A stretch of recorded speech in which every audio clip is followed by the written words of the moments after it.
છોટાઉદેપુરની જીવાદોરી સમાન સુખી જળાશય યોજના ખેડૂતો માટે બની દુઃખી યોજના। કેનાલ હોવા છતાં નથી પહોંચતું પાણી।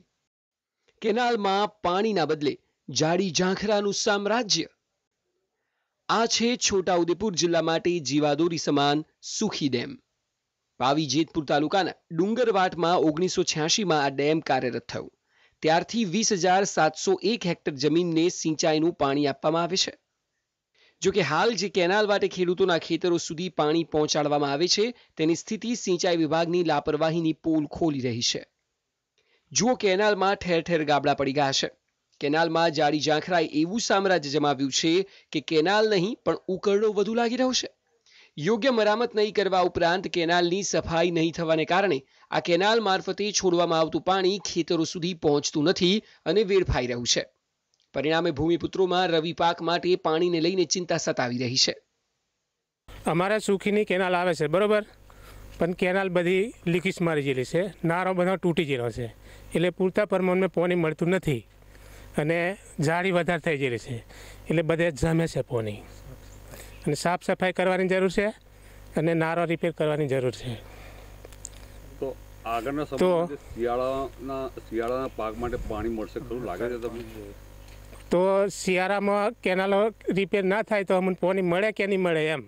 જમણા કાંઠાની 15,572 હેક્ટર જે માઇનોર છે કેનાલ છે જેનાથી સિંચાઈ થવાની છે, એ કેનાલની પરિસ્થિતિ છેલ્લા કેટલાક સમયથી અધિકારીઓ વારંવાર ચાર્જમાં આવવાના લીધે આ કેનાલનું સારકામ કે મરામત થઈ નથી। તો છેવટના કેનાલના ખેડૂતો સુધી આ પાણી સિંચાઈ માટે પહોંચવાનું નથી, જેનાથી ખેડૂતોમાં હતાશાનું એક મોજું હાલ ફરી વળ્યું છે। ખેડૂતોને પડતા પર પાટું પડ્યું હોય તેમ આ વર્ષે ચોમાસું નબળું રહ્યું। સુખી ડેમમાં માત્ર 63% પાણીનો જથ્થો છે।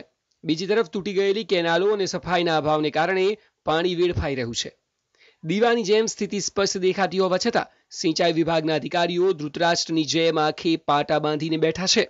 બેસુરો રાગ આલાપી રહ્યા છે કે ખેડૂતોને પૂરતું પાણી મળશે।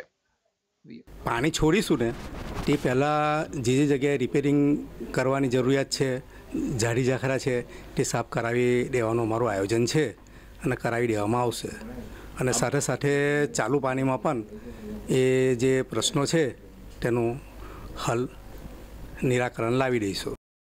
સિંચાઈ વિભાગ દાવો કરી રહ્યું છે કે રિપેરિંગ અને સફાઈ માટે ટેન્ડર પ્રક્રિયા કરી દેવાઈ છે, પરંતુ ભૂતકાળના અનુભવોને જોતા સમયસર કામ પૂર્ણ થવાને લઈને ખેડૂતોમાં આશંકા પ્રવર્તી રહી છે। હવે જોવું રહ્યું કે ખેડૂતોના હિતની વાતો કરતા અધિકારીઓ ધરતીપુત્રોના ખેતરો સુધી પાણી પહોંચાડવામાં પાણી બતાવે છે કે પછી ખુદ પાણીમાં બેસી જાય છે।